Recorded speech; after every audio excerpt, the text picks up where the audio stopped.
Hey guys, this is Mark with MHDalerts.com, and today is September 21st, 2013.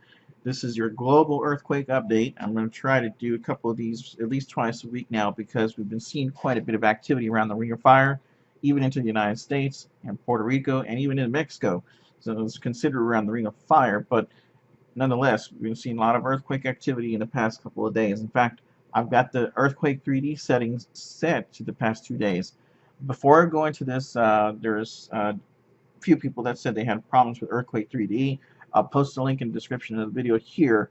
You can download the free version, it's 2.8, and when you download that free version, it will work, and you'll be able to use the free version. The new version is 3.9 or 3.8, I believe it is, and it's $20. It's a good investment, and I purchased it, and I really like it. So, looking at the Earthquake 3D here, I have the United States listed as earthquakes above a 3.0 and higher in the past 2 days. And this is just the past 2 days. You see, we've had some earthquake activity right up here in Canada, folks. Today, as a 4.4 listed on the USGS. You can look at that on the USGS, by the way, it is there. And it's going to be Canada. I'm sorry if I mispronounced that. I'm not very familiar with the names. And don't forget about the big 4.9 we had in Canada earlier today. And then, of course, we're still seeing signs of earthquake activity there, which may be linked to the Yellowstone National Park, biggest volcano in the world. If it is, I've been talking about it the past 5 days, watching the zone there just to keep watch.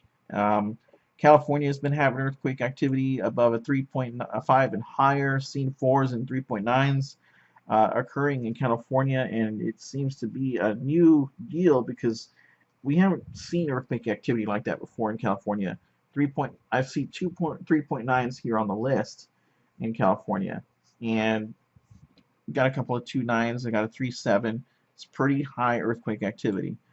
In Mexico, we got some earthquake activity of 5.3 and a 4.8. In Puerto Rico, that's something I'm definitely watching. I'm going to drop this down real quick so you can see the region and see that there's a ton of earthquake activity still occurring in Puerto Rico. This is in the past 7 days. Again, Mexico, Guatemala, occurring earthquakes still within a range of 4 and higher. So that's very unique to see the earthquake activity, and especially around the Ring of Fire here around Alaska and Japan. And I've been talking quite a bit about Japan over there with the Fukushima Daiichi nuclear power plant. We're seeing earthquake activity now, and I think we need to watch for those folks out there. And for those of you who have family, we need to keep watch on them. I do think we need to look for the earthquakes off the shore too as well, starting up in that location.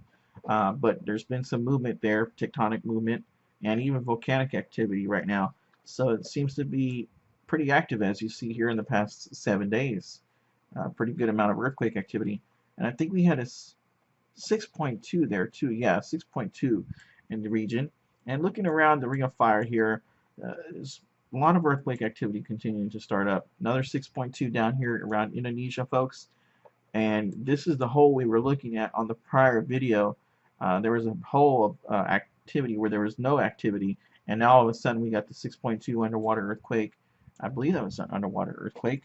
Let's just drop this down a little bit here. Yeah, it was an underwater earthquake, and no, it actually looks like a landfall quake here. No, it is underwater. Okay, sorry about that, folks. I'm getting a little crazy on this here. But underwater earthquake there, and definitely something to keep watch for Indonesia, because we know that that location is prone for big earthquake activity. Another place we're watching around the Ring of Fire is all the way down to New Zealand. Not as much activity as there was before in the past few months, but something just to keep a lookout. But mainly, I'm going to go over the hotspots one more time. Puerto Rico, main hotspot. The United States, Wyoming, California, definitely watching because of the higher magnitude earthquakes. Mexico, Guatemala, hotspots. And then, of course, Canada now with these strange earthquake activity here. And going into Japan, major hotspot.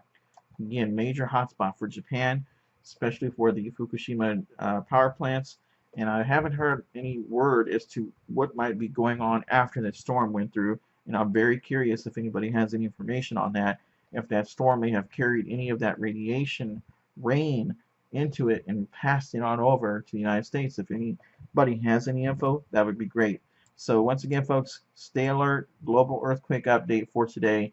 We're on earthquake watch mainly for Puerto Rico until mid-October, somewhere around then, if the earthquake activity does not die down.